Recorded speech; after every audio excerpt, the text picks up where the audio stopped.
21শে জুলাই তৃণমূলের শহীদ দিবস, আর সেই শহীদ দিবসের প্রস্তুতি সভা করা হলো গোঘাট 2 নম্বর ব্লক জুড়ে।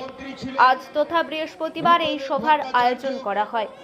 21শে জুলাই তৃণমূল কংগ্রেসের শহীদ দিবস ধর্মতলায়, সেই উপলক্ষে সভা করা হয়। এই সভা থেকে 21শে জুলাই সম্পর্কে স্মরণ করিয়ে দেওয়া হয় পথ চলতি সাধারণ মানুষদের। এই সভায় উপস্থিত ছিলেন গোঘাট 2 নম্বর তৃণমূল ব্লক সভাপতি সৌমেন দিগার, উপস্থিত ছিলেন তৃণমূল কংগ্রেস নেতৃত্ব শাফিউল্লাহ খান, কামারপুকুর গ্রাম পঞ্চায়েত প্রধান রাজদীপ দে, গোঘাট 1-2 নম্বর পঞ্চায়েত সমিতির শিক্ষা কর্মাধ্যক্ষ দেবাশিস দত্ত সহ অন্যান্য তৃণমূল কংগ্রেস নেতৃত্বরা।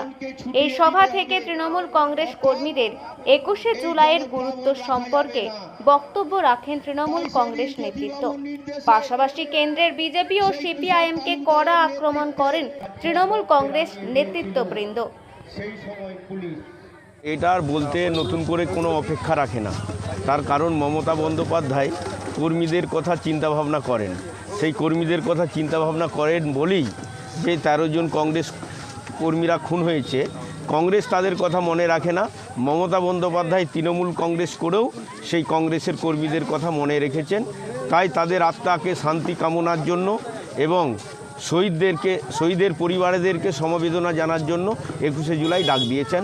আমরা সেখানে সাধারণ মানুষ সেই শহীদদের উদ্দেশ্যে তর্পণ করব, তাদের বাড়ির লোকেদেরকে সমবেদনা জানাবো। কেমন সাড়া পাচ্ছেন কর্মীদের? স্বতঃস্ফূর্তভাবে সাড়া, তার কারণ এখানে যদি 20টা গাড়ি দেওয়া হয় 20টা গাড়িতেই লোক যাবে। ঠিক আছে, কর্মীদের স্বতঃস্ফূর্তভাবে সমর্থন। ফরিদ খান। শুধু কালো মাথা দেখা যাচ্ছে, এই রেসকে থামাতে হবে। হোক না কেন, গুলি চালিয়েই হোক না কেন, লাঠি চার্জ করেই হোক না কেন, এই জনপ্লাবনকে ছুটিয়ে দিতে হবে। অর্থাৎ এই জনপ্লাবন রামানন্দপুর বুথে 21শে জুলাইয়ের প্রস্তুতি, যাতে ধর্মতলার শহীদ মঞ্চে আমরা বিভিন্ন অঞ্চল থেকে কাতারে কাতারে মানুষকে নিয়ে যে পৌঁছতে পারি এবং শহীদদেরকে তর্পণে অংশগ্রহণ করতে পারি, তারই প্রস্তুতি হিসেবে আজকের এই প্রস্তুতি বৈঠক পথসভার। হ্যাঁ, অবশ্যই লোকসভা ভোটের পরে এবং লোকসভায় আশাতীত ফল করার পরই যে 21শে জুলাইয়ের প্রস্তুতি সভা, তাতে মানুষের ব্যাপক আমরা সাড়া পাচ্ছি। বিভিন্ন পর্যায়ের বিভিন্ন সমর্থকরা এবং যেটা আশাতীত বলবো, মানে আশানুরূপ একদম বিভিন্ন পথসভায় আমরা সেরকমই কর্মী সমর্থক পাচ্ছি। আমার নাম সৌমেন দিগার, গোঘাট 2 ব্লক সভাপতি।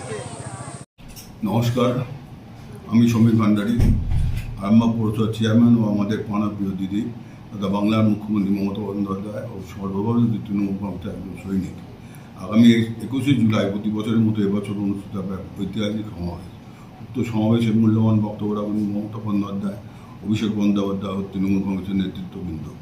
সেই বক্তব্য শোনার জন্য আমরা সকল কর্মীবৃন্দ অধীর অপেক্ষায় রয়েছি।